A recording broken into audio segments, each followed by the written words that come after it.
Hello, and welcome to the Provider's Account Walkthrough. All right, before we begin, make sure to review this service category chart, as this video is specifically for these categories that require a personal and business account. Also, be sure to review the external guides for each category you are interested in providing to ensure you have all your documentation ready and accessible. Once that's done, we'll go ahead and get started creating your personal and business provider account. Now, the first thing you're going to do is go to stepupforstudents.org. Sometimes you'll see a pop-up box show up.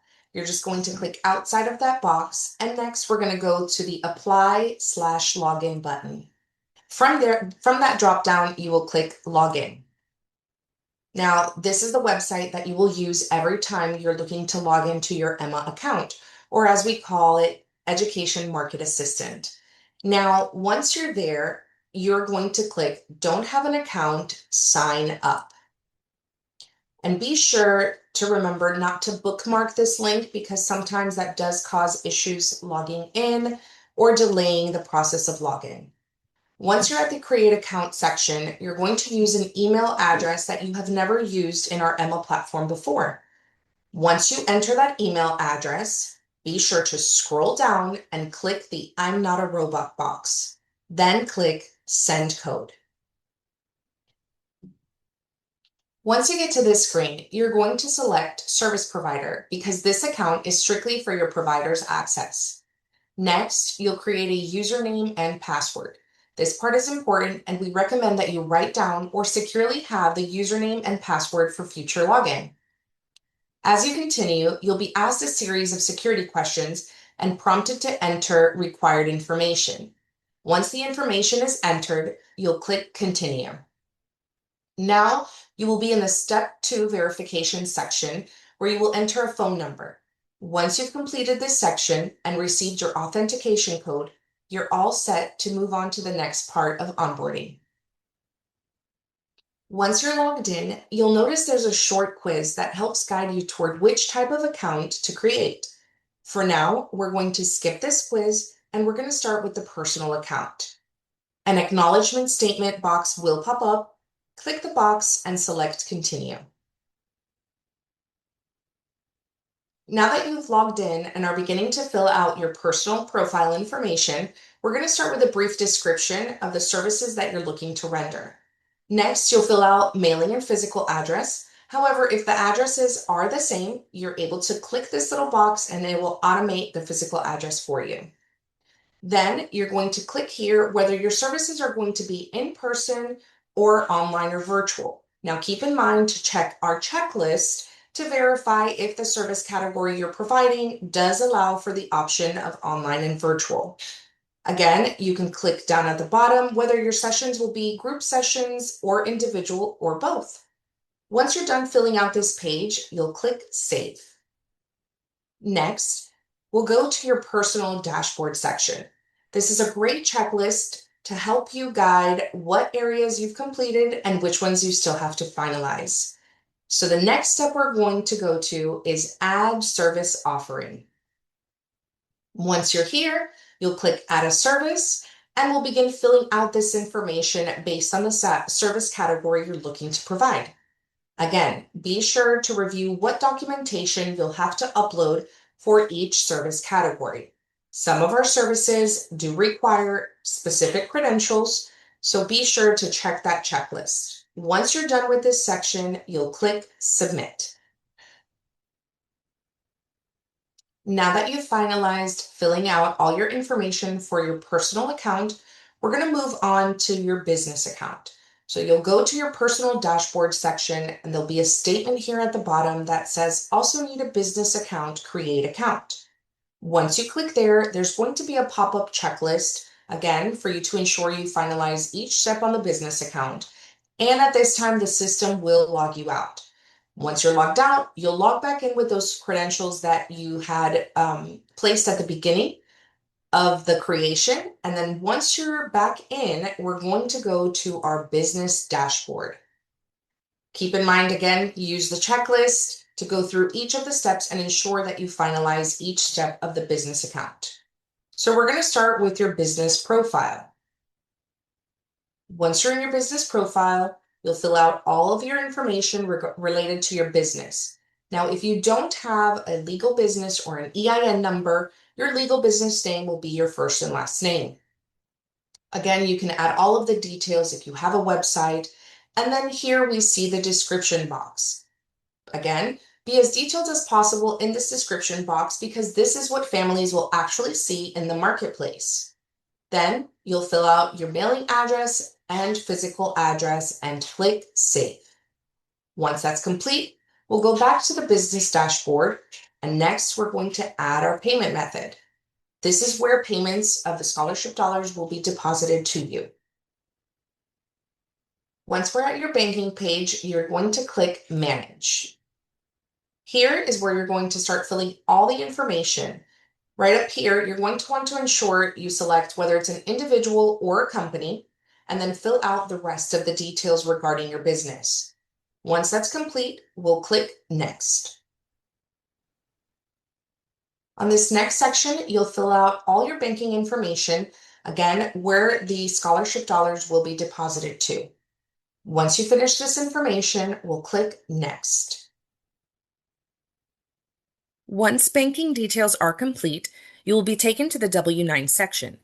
Enter the details exactly as they are listed on your IRS EIN verification letter, including any DBA or CO fields, which are often shown as a percentage symbol above the address. Again, it's very important that all information here matches exactly how your business appears on your EIN verification letter. If you do not have a registered business, you will enter your full legal name and use your social security number instead of an EIN number. You do not need an EIN to create a business provider account. Then, click Next. You will click the X at the top right and you will notice the banner under Direct Pay will change from yellow to green. That green status confirms that your banking information is fully connected. On the left, we'll go back to the business dashboard section and we'll finish the sign the terms and conditions. Once we're here, you will have to acknowledge each box, even though some of the items might not apply to you as a provider. Once the boxes are all checked, you will sign your name at the bottom. It's not going to be perfect, but once you have signed, you will click Keep, and then we submit. Once the terms and conditions are submitted, we go back to your business dashboard, and the next step will be adding a location. Here, you'll click Add a Location, and we're going to add the information of where the services are going to be rendered. Again, you'll fill out the information in each of the boxes. Now, the displayed location name will be your business name or how you would like the name to be displayed in the marketplace. Once you type out all of the fields, again, towards the bottom, we'll make sure if the services are going to be rendered online, virtual, in person, or both, or if your sessions will be group, individual, or both. And then list your hours of operation. Once you're complete with this section, you'll be able to click Save. Now that you've completed all the information on where your location is for your service, again, we want to make sure that the service that you're offering does allow for a virtual option. And you can review our external guides to verify that the service category you are offering does allow the virtual option. If it does, you can select both.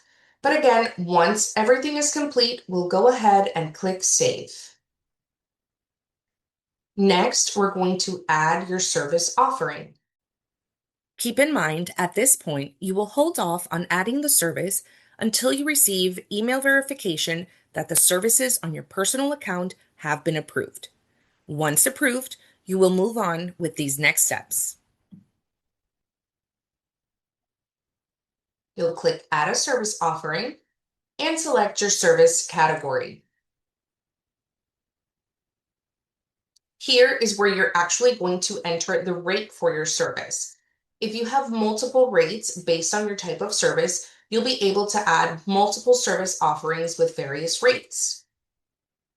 Be sure to add a description if you do have various rates so families know what the various rates are for. If you don't have anything else, you don't have to add a description. Then you'll click Select All.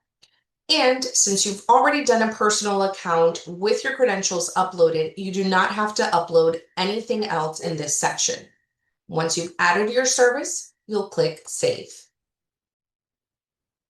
You'll click Add a Service. Here, you'll see the status of the service showing submitted, meaning it's under review with our processors to approve this session. Now, we'll go back to your business dashboard and you'll see that all the items on your checklist are complete, but we're not quite done. There's one more step where we need to link your personal account to the business account. Now that we're linking your personal account to your business account, we'll click over here on your sidebar to businesses. Once this section comes up, you're going to type in your business name and click search. As your business shows up, you're going to select it and click request. Now that we've requested, the next step will be to go to your service provider section on the left sidebar, and you will see your business show up here. Once you're ready, you'll click accept, and this will then join your business account to your personal account. The next steps after this will be our processors reviewing your services that you have submitted. And at this point, you have finalized creating your personal and your business account. If you need additional support at any point, Step Up for Students is here to help. Our team is available Monday through Friday, from 8 a.m. to 5 p.m. Eastern Time. You can connect with us in the way that works best for you. Chat with us anytime at sufs.org. Call us or email our team at providerdevelopment@sufs.org. We're committed to helping you every step of the way, and as always, thank you for watching.